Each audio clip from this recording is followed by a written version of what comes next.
Kia ora tātou, my name is Mark Slater and I have a son, Jack, who is 18. I'm Mandy and I'm mother to 6-year-old Maya. I'm Kat and I'm mum to 4-year-old Ella. Hey, I'm Sonia and I am mum to 8-year-old twin girls, Tandy and Inez.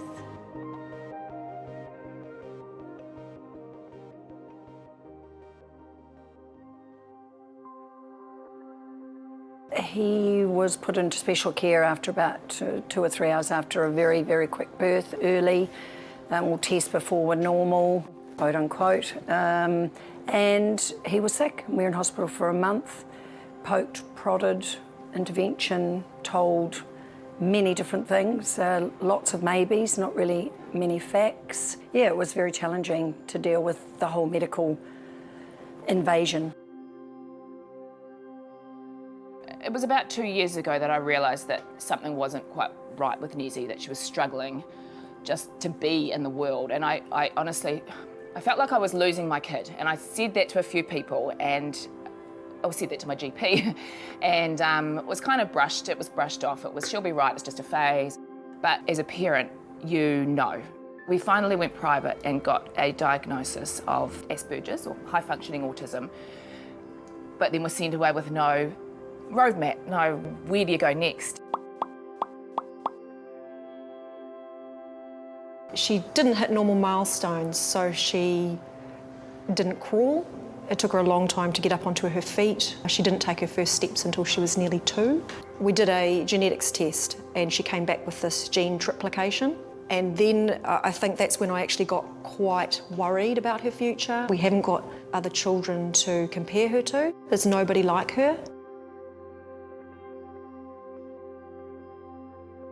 Ella was premature. She was born at 25 weeks. They'd said she's had this bleed, it's excessive. She's basically lost half of her brain. It took me a few hours to just feel this immense grief. When I left the room, I collapsed in the corridor in the NICU and just, I think I had my head on the floor. And when I went back to her bed space and just saw her lying there, it didn't matter if she had a disability or if there were challenges in her life. We just moved on. Actually. It was a full-time job for me, advocating for my kid and trying to find the right help. A 7-year-old trying to jump out of a moving car on a motorway, you know, and me grabbing her. She wasn't just a naughty kid. It felt like she was going to drop off the edge of the world. She just stopped functioning, really. When Jack was that month in hospital, I was told quite a lot of different things, and one in particular, and then the paediatrician a year later suggested he might be another syndrome. He went to school, a teacher thought he might be a chromosome 22 syndrome. I'm not big on labels. The issue that happened with Jack and I was they were so busy trying to label him.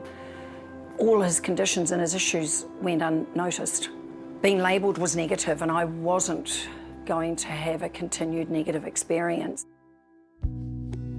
My child has a disability that you can't see, and I just knew early on we weren't going to survive this without help, and I couldn't find the right help through the health sector. I needed to form a squad. I needed people around me that could support me. And at one point, I just sent a text out to my friends and I said, we're in crisis. And I don't know how you can help, but I just need you to know that I might be calling you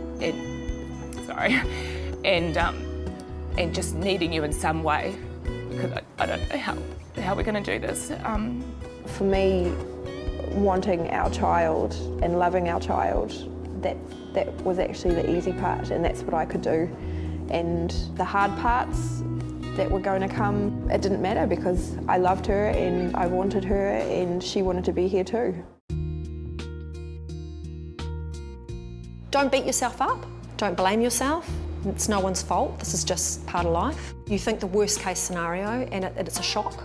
But in my situation anyway, I can say that I feel like Maya's in a much better place at 6 than I thought she would be.